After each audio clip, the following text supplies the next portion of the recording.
lá que nós seguimos em Brasília. A dívida pública federal cresceu pouco mais de 12% no ano passado, fechando um ano em 7 trilhões e 300 bilhões de reais. A Marília Ribeiro vai explicar para a gente o que significa esse montante todo. Foi acima das expectativas, abaixo das expectativas, dentro das expectativas? Explique para nós, Marília. Foi acima, viu, Lívia?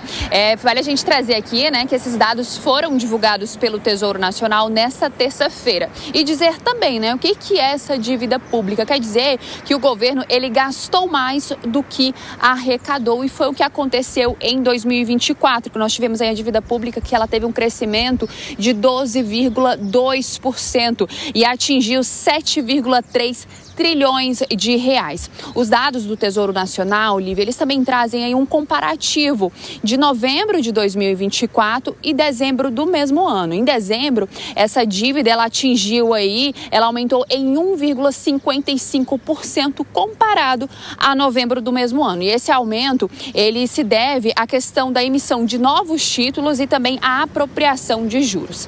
Em 2023, a dívida pública ficou em 6,5 trilhões de reais. E o que nós podemos dizer, Lívia, é que essa alta de 2024, de 12,2% que nós tivemos, ela é a maior desde 2020, ano em que nós tivemos a pandemia de Covid-19. Nessa época, a dívida pública aumentou em 17,9%.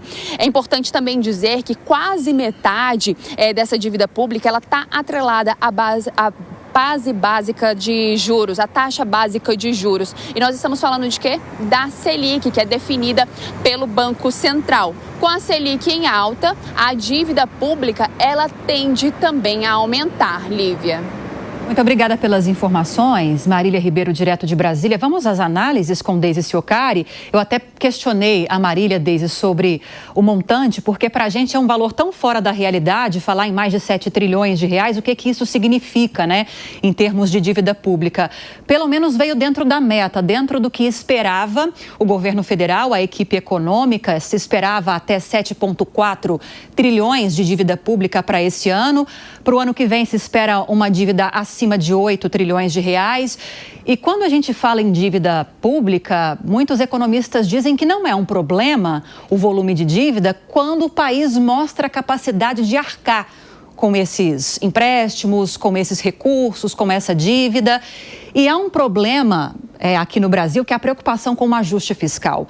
Mostrar equilíbrio fiscal é um sinal de que o país tem capacidade de arcar com essa dívida pública. Aí, em que pé estamos quando a gente fala sobre isso em relação à economia brasileira, Deise?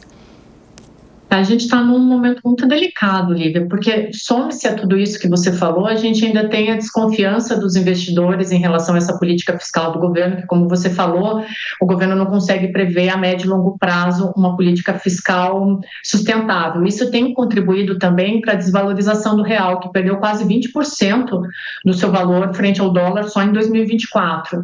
Então, essa escalada da dívida pública brasileira, ela torna vulnerável a variação nas taxas de juros e a percepção negativa do mercado. Isso acaba sendo um problema, aponta para uma necessidade urgente de reformas fiscais e estruturais. A gente tem falado muito sobre isso aqui na Jovem Pan. Então, sem medidas concretas para controlar esse crescimento da dívida e restaurar a confiança dos investidores, Lívia, o país vai correr o risco de entrar numa espiral de endividamento insustentável. E aí as consequências elas podem ser as mais adversas possíveis para a estabilidade econômica e para o bem-estar da população. Ou seja, a gente fica falando aqui de economia, de dívida pública, mas no fundo, se a gente não tiver uma previsibilidade a médio e longo prazo, a população é quem mais vai sentir esse poder, essa perda de poder aquisitivo.